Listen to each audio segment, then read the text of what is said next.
ai fanyam su honore ticket maman si highway da kari da chat su karana to bricks lai bari na yam isa chana da flight kari da yam chana bari na flight ticket su henkal mo mong de henkal ma si na kanna da wari sana bali adu mo gi private company na pai bani na company na pai bani na government gi si si in nanda bari mo chu ne bari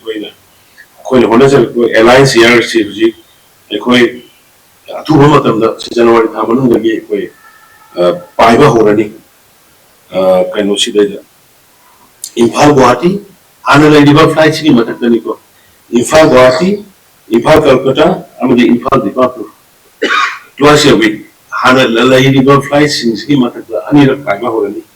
sigi anirak pai ba hobodo sigi popularity aduga advantage si kari na kanda aikoina masida any flight da ticket lupa 5,000 dagi helalo maximum 5,000 dagi helalo Kolkata sakte bolasu aduga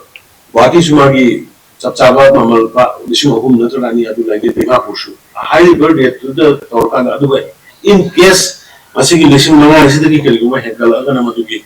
Guwahati company siga koi government ga negotiate torkana koi government bear for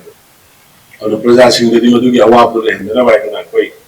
twice a week Imphal Guwahati Imphal Kolkata Imphal Dimapur high basi koi reasonable rate